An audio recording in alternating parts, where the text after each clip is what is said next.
qu'est-ce qu'un chrétien? Certaines personnes limitent cela au fait de se joindre à une église. Quelqu'un a dit, eh bien, un chrétien, c'est un membre d'église, quelqu'un qui s'est affilié à l'église. Je crois que tous les chrétiens devraient faire cela, mais je ne crois pas que le christianisme, ce soit ça, voyez? C'est ce qu'un chrétien fait après être devenu un chrétien. Mais cela ne veut pas dire que, parce qu'il le fait, il est un chrétien.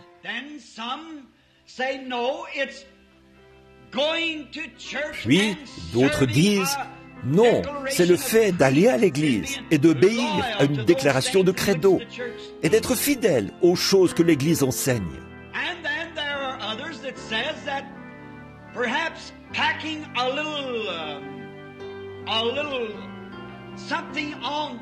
Et puis, il y en a d'autres qui disent que porter peut-être un petit quelque chose sur soi, une petite croix ou quelque chose, que c'est cela le signe d'un chrétien.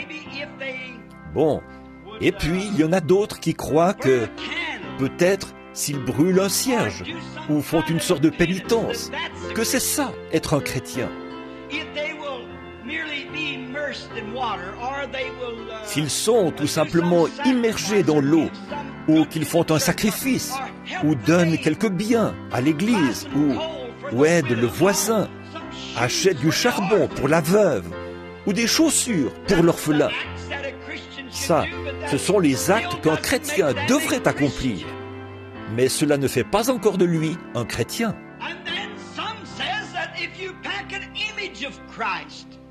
Et puis, d'autres disent que si vous mettez une image de Christ dans votre voiture ou sur votre mur, c'est cela le signe d'un chrétien. Eh bien, ces choses-là sont très bien, mais je ne crois pas que le fait de porter une image fasse de vous un chrétien. Je crois que c'est d'être une image de Christ qui fait de vous un chrétien.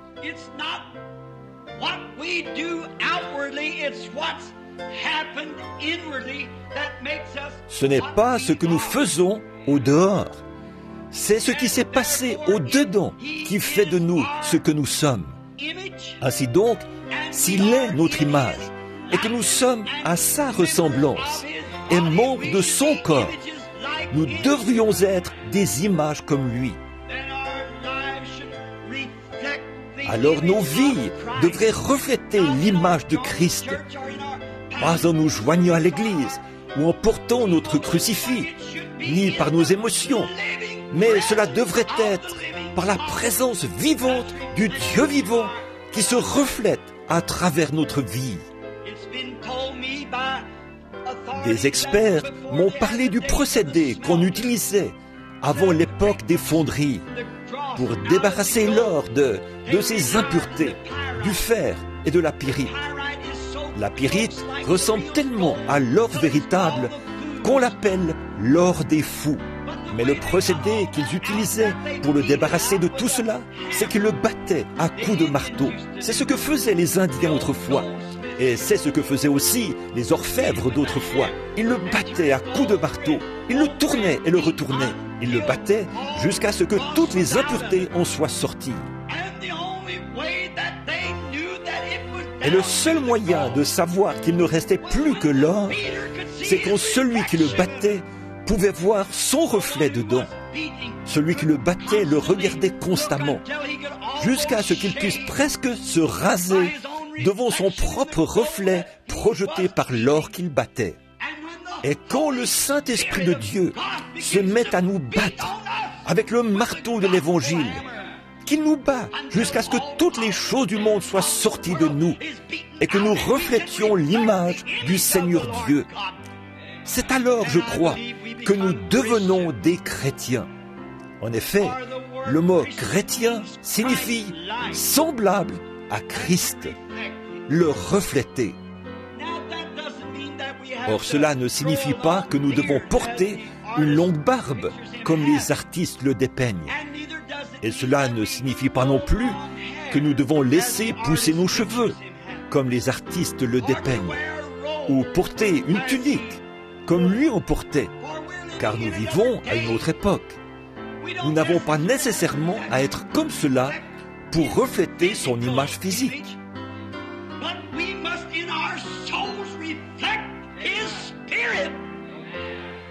Mais nous devons, dans nos âmes, refléter l'image de son esprit et sa manière de vivre. Je ne crois pas qu'être chrétien consiste en une adhésion à des églises ou des credos.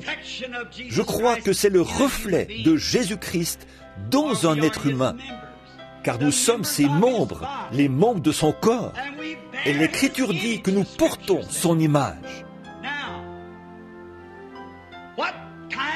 Alors, quelle sorte d'image était-il? Il n'est pas venu pour être quelqu'un d'important. Pourtant, il l'était. Mais il est venu comme un serviteur. Il n'est pas venu pour être servi, mais pour servir. Notre texte ce soir reflète ce qu'il était. À mon avis, c'est ce qui fait qu'il est grand. Pourtant, bien qu'il soit le Dieu même de l'éternité, le Dieu même qui a créé le ciel et la terre, quand il est venu ici, il a pris la position la plus basse, la tâche la plus indésirable qu'on puisse avoir,